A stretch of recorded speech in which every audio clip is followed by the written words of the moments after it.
Hey, I just wrapped up a session with a client out here. It's gorgeous, and I couldn't wait to get out, do my own cardio, and share something that I was discussing with a colleague earlier today for a course that we're preparing for in really, helping leaders, helping performers, musicians overcome stage fright. And we were jamming out, and I always bring it back to the physiology. So something I wanted to share out was that fear has a scent. When we're in a state of fear, and that could look like, oh my gosh, I don't want to look at my bank account, or oh my gosh, I don't know what my company is going to project for the end of December, or I don't want to get on stage and perform in front of 50,000 people. And what happens is your body goes into fight or flight. Most of us understand that. We know that. We feel that. We get it. But something that perhaps gets overlooked is that when we are secreting those fight or flight hormones, they actually create a scent. And it's great because that's part of our survival. So imagine it's our skunk mechanism. Skunks obviously let out a pretty awful smell as a defense mechanism when they're in danger. But all animals do that. When we secrete hormones, we secrete scents. And, the ancient wisdom within inside ourselves, we know this on some very ancient, deep level. And when we secrete that smell, we actually repel the very thing that we're likely trying to attract into our reality. So it's something to note. We talk a lot about frequency, right? Especially in, more conscious leadership. What is the frequency I'm radiating at? What am I projecting out there? And we talk a lot about that frequency in the form of sound, that frequency in the form of energy, and it all has a scent as well.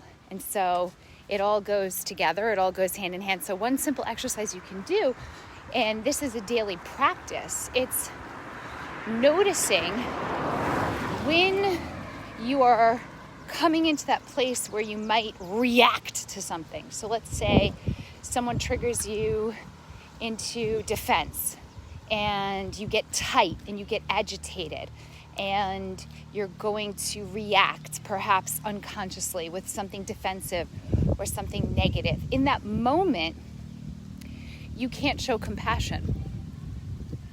And it starts with self-compassion. And there's an area of the brain that actually controls your ability to be compassionate. What does compassionate mean? It means having sympathy for someone who's suffering. So if somebody is insulting you or attacking you, or you're having a thought that's creating suffering within inside of you, can you show sympathy, empathy for that struggle without picking it up and creating a drama response where now you're in it, and instead elevate yourself to a place where you're actually calmed down and you can make a decision from responsiveness, receptivity, and that creates the secretion of hormones that are very attractive. And it could potentially mitigate a situation, but it's not even about getting the other person to act a certain way or controlling the situation. It's simply putting you in a state of rest and relax.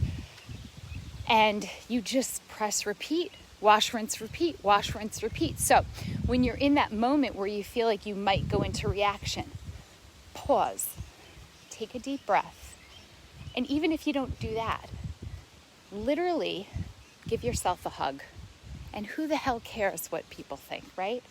But the fact that you are touching yourself, your skin, and squeezing immediately creates the secretion of the feel-good hormones that emit a scent of feeling good, but also create a whole cascade of other internal events that switch you back into a parasympathetic state where you're more calm and your rational sense takes over.